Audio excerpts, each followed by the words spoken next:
Bismillahirrahmanirrahim. Assalamu alaykum, hurmatli ko'ruvchilar. Haftalik muhim xabarlar programmamizni ko'rishinglarni qarshi olamiz. Men Abdullah Yalqun. Qadrli ko'ruvchilarimiz, bugun 2025-yil 12-yanvar yakshanba. Har yakshanba kuni bir hafta jarayonida vatanimiz Sharq Turkiston va dunyo kun tartibidagi eng muhim xabarlarni qisqa analiz qilgan shaklda huzuringizga sunib kelyapmiz. Qanundaqda oldi bilan bu haftadagi xabarlarimizning mavzulariga ko'z yuritib o'taylik. Xitoyning Xotan viloyatidagi harakati Hindistonning kuchli noroziligini qo'zg'adi. Xitoy maxsus fond ta'sis qilib, oqqullarni ko'plab yerlashtirmoqda. Sharq Turkistonda yil beshi ochilgan yig'inda barliq irqiy qirg'inchilik siyosatlari qayta ta'kidlandi. Oldingi bir yilda Sharq Turkistondan 90 million tonna ko'mir talon-taroj qilingan. Amerika Tinshun qatorliq shirkatlarni qora tizimlikka kirgizdi. Oldingi bir yilda majburiy emgak mahsulotlari davomli Yevroasiyo ellariga to'shilgan. Va Xitoy shirkati Shein Uyg'ur majburiy emgaki haqidagi savoldan o'zini qochirdi. Demak, bu haftadagi xabarlarimiz bulardan iborat. Bunda birinchi xabardan boshlab ko'rib o'taylik. Xitoyning Xotan viloyatidagi harakati Hindistonning kuchli noroziligini qo'zg'adi. Qadrli ko'ruvchilarimiz, albatta o'tgan haftadagi xabarimizda biz bu Xotan viloyatida ikki yangidan bir nahiya qurganligini e'lon qilgandik, bergandik, huzurlarga sungandik. Buningga navbatda Hindiston Xitoyningki shuncha valasning keng zamin Sharq Turkiston yetmay bunimsiz Xitoylar ta Hindistonning chegarasigacha Sharq Turkiston bilan Hindiston chegarasigacha kengaytib bu yalmavuzlik siyosatini yurgizganligi uchun bu qatim Hindiston qattiq norozilik bildirgan buningga Türkiye Avaz Radyosu berildi bu xabar.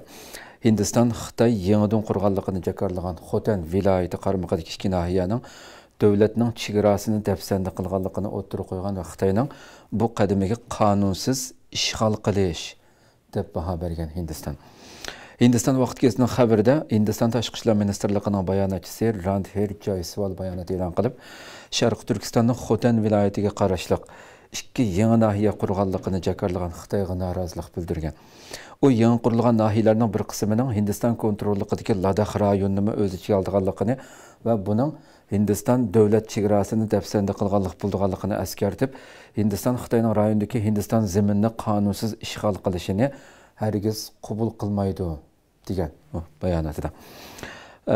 Xitoy bizga ma'lum bo'lganidek o'tgan hafta ba'liq 27-dekabr bu ikki nahiyani qurganligini Xotan viloyati qarmog'ida Xan va Xkan ismli hatto Xitoycha ism bilan ikki yangi nahiya qurganligini jakarlagan.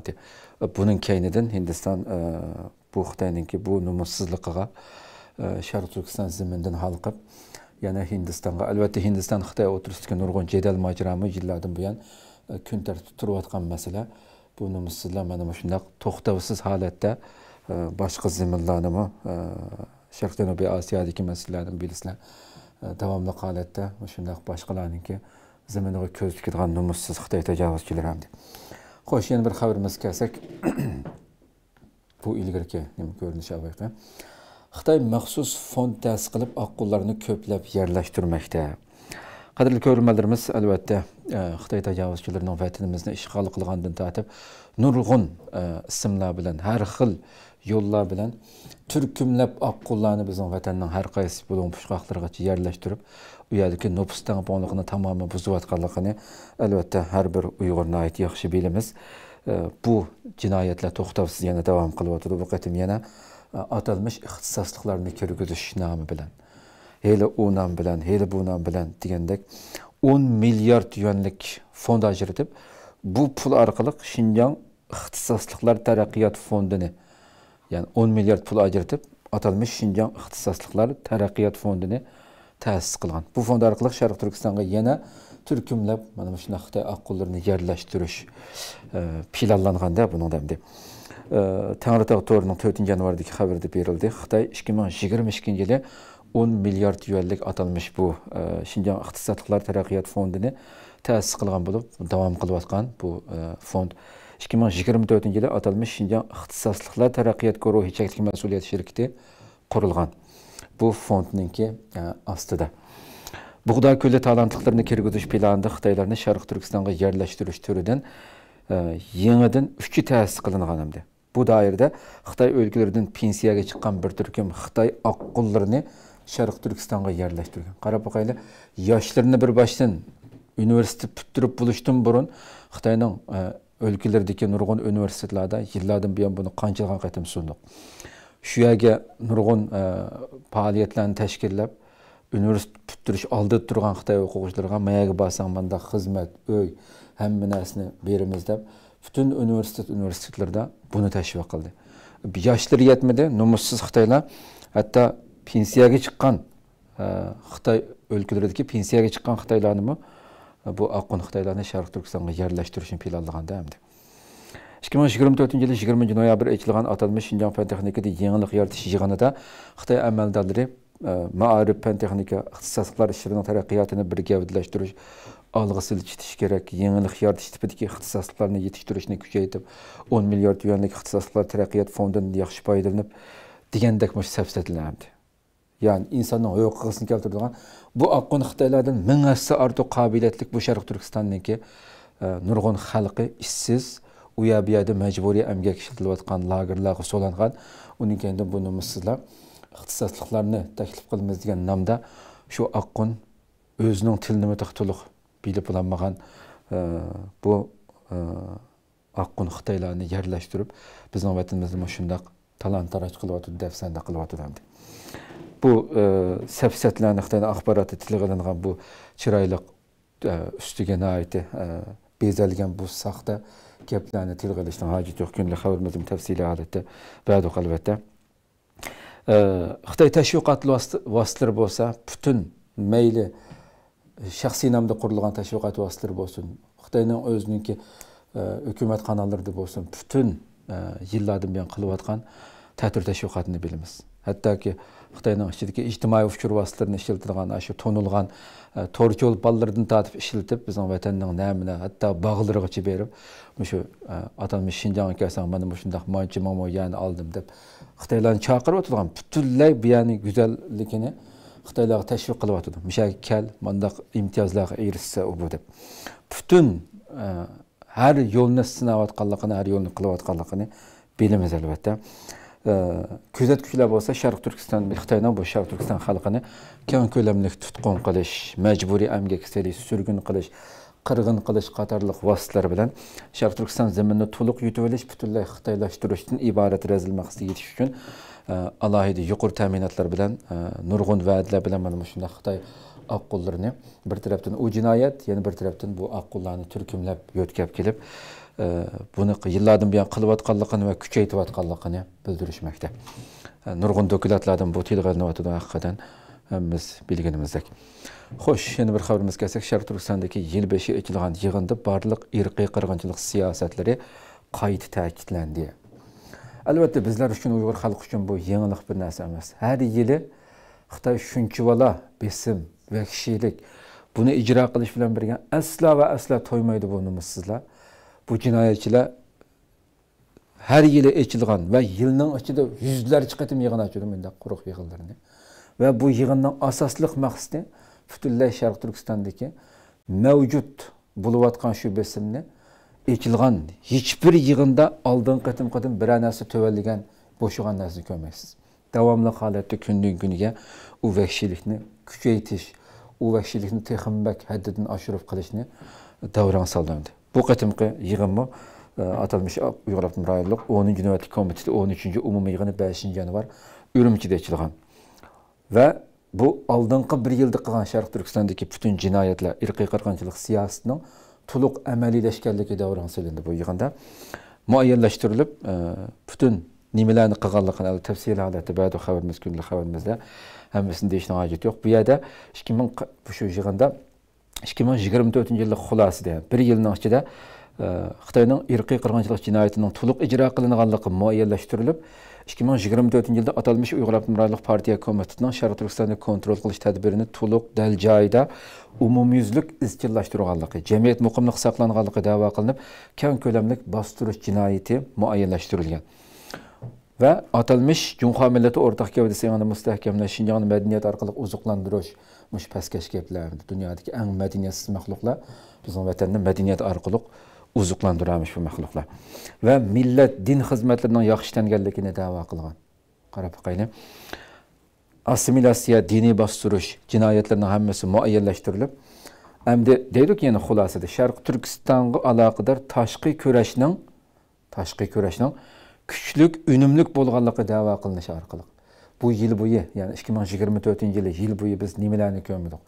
Xitoy butun qandaq ta'tir tashviqotlarni qildi. Vatanning ichi va sirtida butun jinoyatlarni yepish uchun qilmagan ishi qolmadi hamda.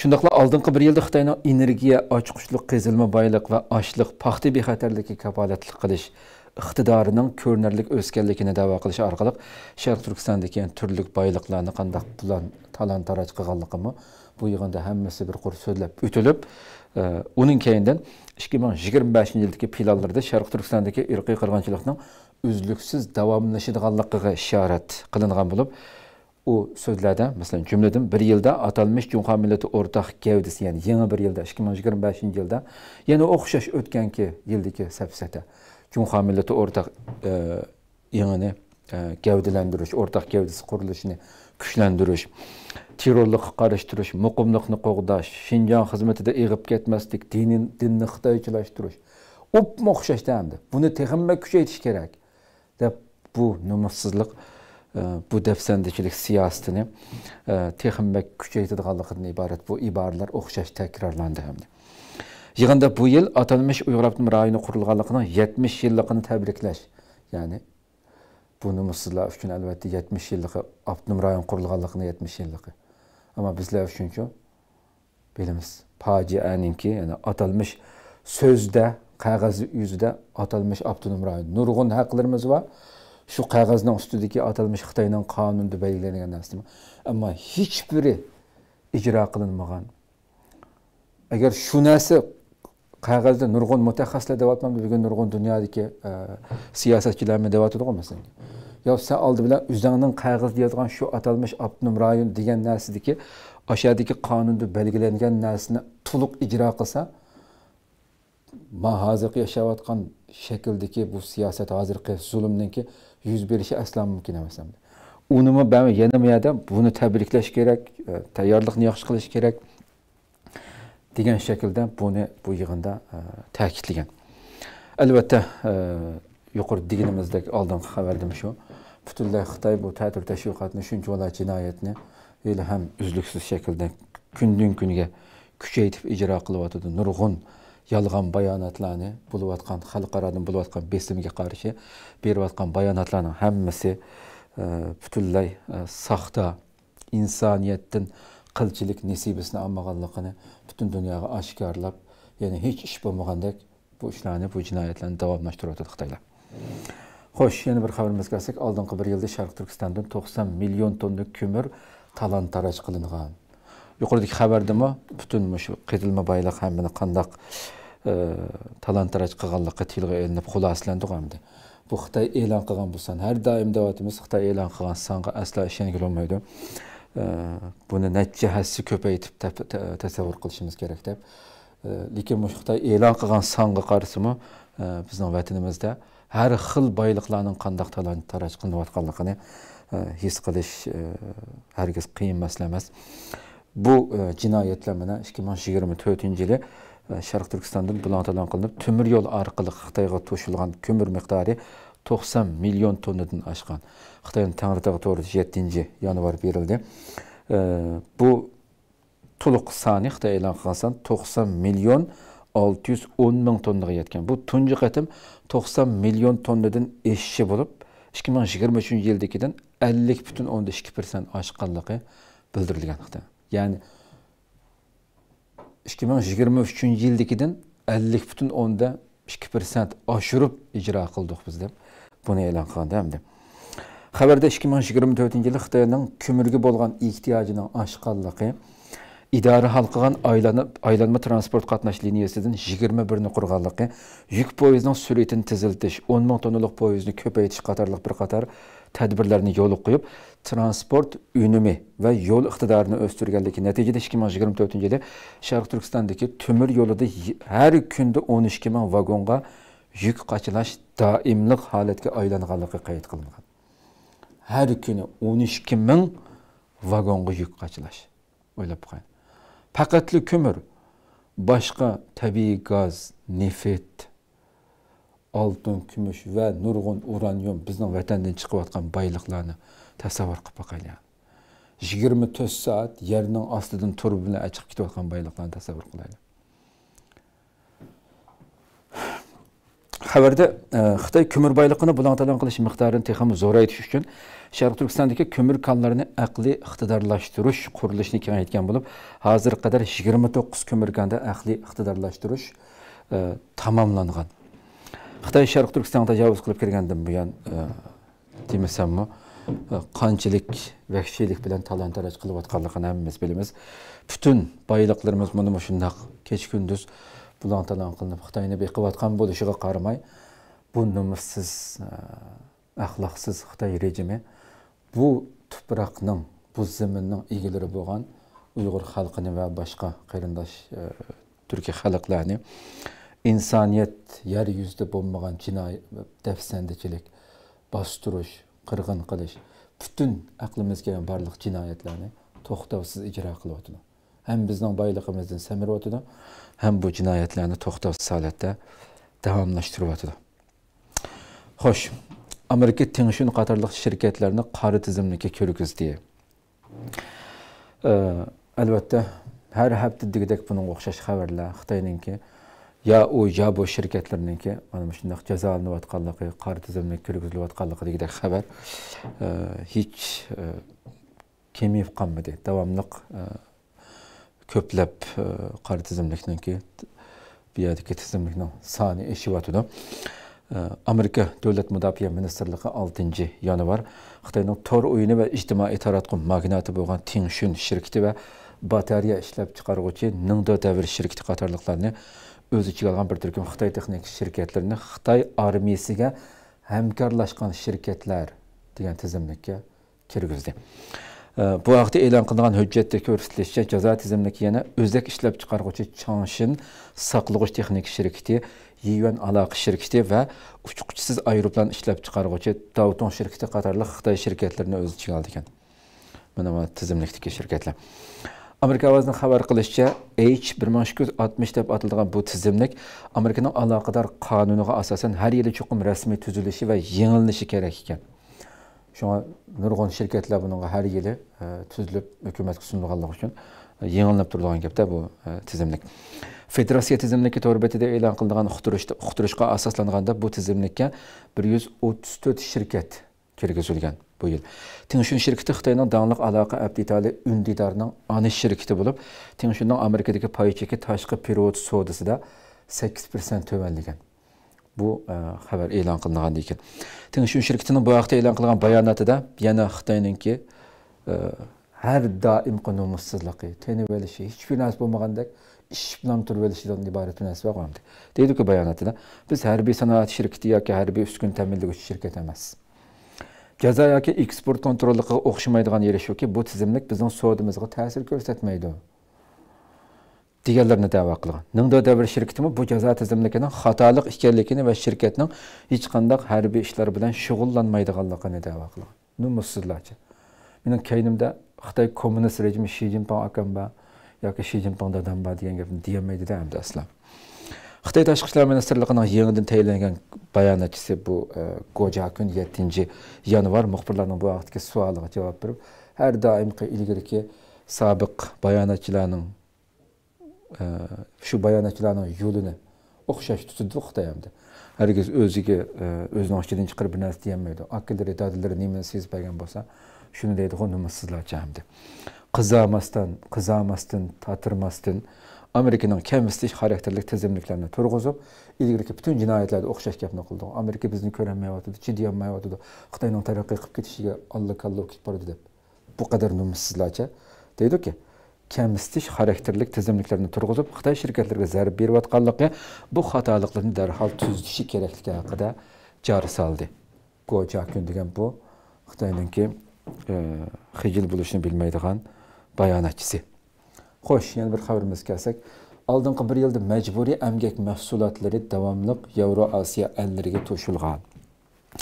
Albatta, qadrli ko'ruvchilarimiz, biz bu nurg'unlagan Xitoyga bo'layotgan jazo, nurg'un dokumentlar bo'lishiga qaramay, ya'ni Xitoyninki bu yana shu xalqaro Amerika boshchiligidagi majburiy emgakni to'sib qilish, Xitoy shirkatlariga jazo berishdan iborat bu yo'l qo'ygan narsalarning yanada u yerdan har xil yo'chuqlardan foydalanib nurg'un davlatlarga bemalol eksport qilinayotganligi mana shunday xabarlarda pat-pat chiqib turyapti.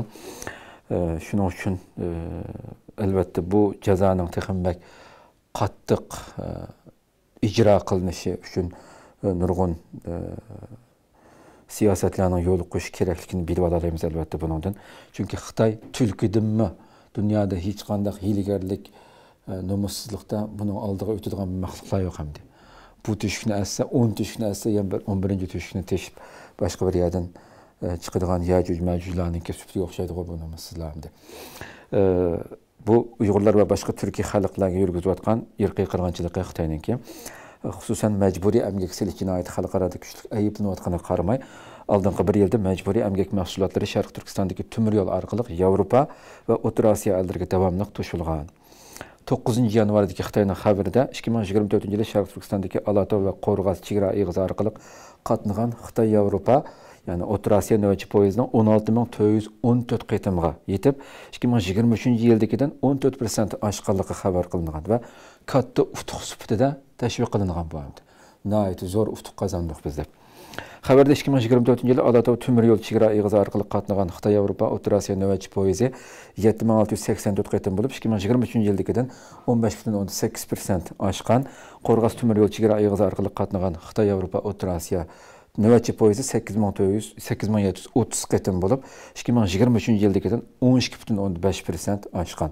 O'tir hisob bilan har 2 soatda bir poyezdni yo'lga solganda hamda uning uchun nurg'un mol va yerda demak qanchalik bu nurg'un jazolardan atlab o'tayotganligini Xitoyning buni ko'rib bo'ldi.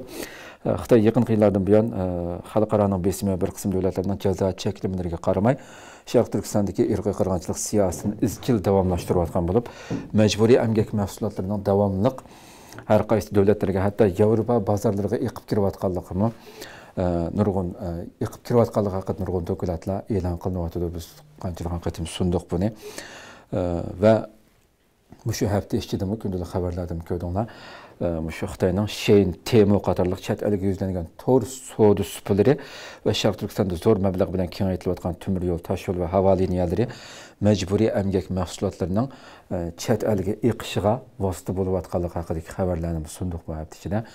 Demak, bu jinoyatlar mana shunday davom qilyotdi nurg'un besim bo'lishiga qaramay. Xo'sh, yana bir xabarimiz kelsak, Xitoy shirkati Shein Uyg'ur majburiy emgaki haqidagi savoldan o'zini qochirdi. Ya'ni o'xshash, chunki buningki boshqaruvchisi, bu shirkatlarningki ko'kulisi Xitoy kommunist rejimida. Biz shuni esimizga olaylik, ya'ni bu TikTok'ningki CEO'si Amerikada savol so'roq ta'tilga vaqtida u qanday nomussizlik bilan tenib turgan bo'lsa, bu qatimqi Shein shirkatiningki advokat o'xshash nomussizlik ham qayta savollarga, savol so'rashiga savol so'ralgan bo'lsa-mu, savolga bergan javobida insonning qusqusi keldi hamda. Mek parlament a'zolari chidiy olmay ketgan gapda buning hamda.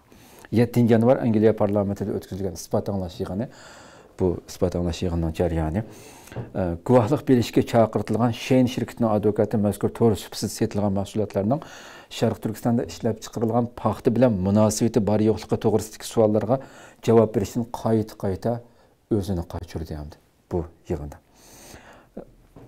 Bu dokument berish, isbot anglash, guvohlik berish yig'inida.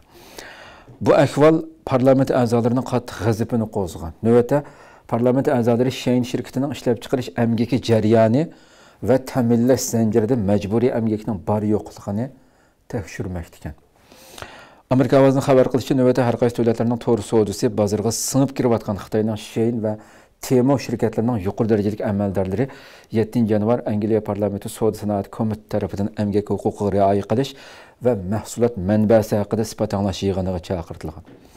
Bu Sheinninki advokatning ustidan. Bugun TMO'ning qanday numussizlarcha ish turganligini ko'ramiz.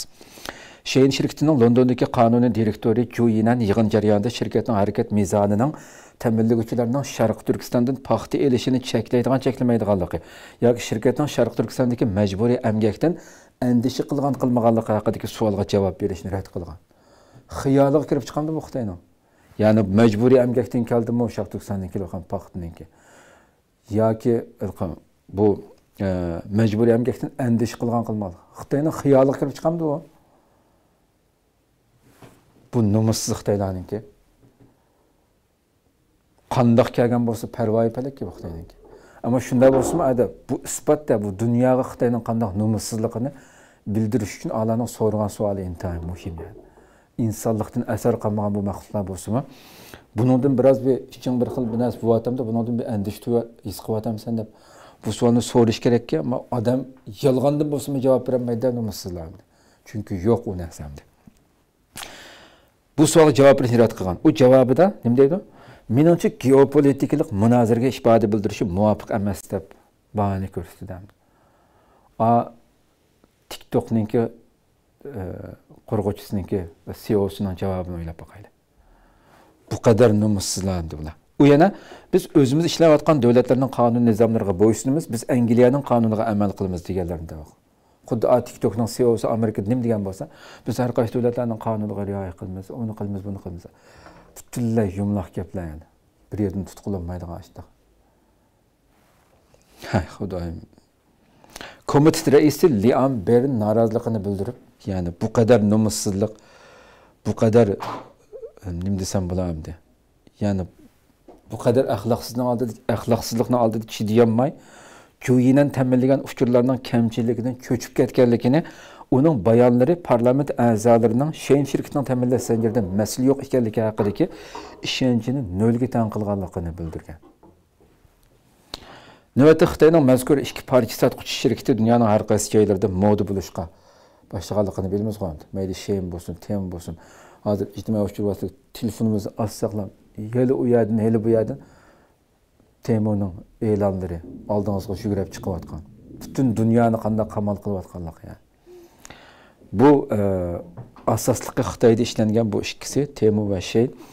Shu Xitoyda ishlangan kiyim-kechak va boshqa nurg'un mahsulotlarni alohida arzon bahoda sotayotganligini bilamiz hamda.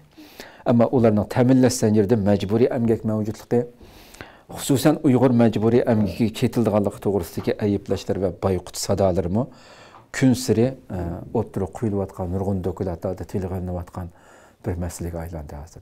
Shuning uchun bu davlatlar bu Xitoyning bu numussizligini cheklash uchun hatta bu faqatlam Uyg'ur majburiy emgakiga bizningki undaq zulm uchrab ketishigina emas, shu butun har qaysi davlatda bo'lsin, shu davlatlardagi yerlik nurg'un tijoratchilarning vayron bo'lishiga sabab bo'layotgan bir numussizlik hamda bu Xitoyning.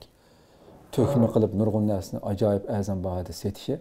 Shuning bilan shu yerdagi nurg'un davlatlar qanday qotib Indoneziyani cheklayman deb o'tganimizga Temo'ning masalalarini, uning xabarini ba'di qo'yib. Demek nurg'un davlatlarning iqtisodiga zo'r ziyon keltirayotgan bir masala. Demak Xitoy mana shunday mayli shirkatlar bo'lsin, mayli Xitoy rejimi bo'lsin, butun dunyoga Xitoyning ichidagi rezilliklari, jinoyatlari, Sharq Turkistondagi inson qalbidan chiqqan jinoyatlari yetmayotdi albatta. Butun dunyoga mana shunday baloyi ofat bo'lib, kun siri kishilarning ko'ziga Çin alvasida ko'rinishga boshlayotdi Xitoy. Albatta bu jinoyatlarning oxirlashadigan, vayron bo'ladigan, tugaydigan minutlari, soatlari keldi albatta. Alloh umr bersa atiki kundalik xabarimizni oxirida xabarimizni ko'rishgacha omon bo'linglar. Assalomu alaykum va rahmatullohi taala va barakatuh.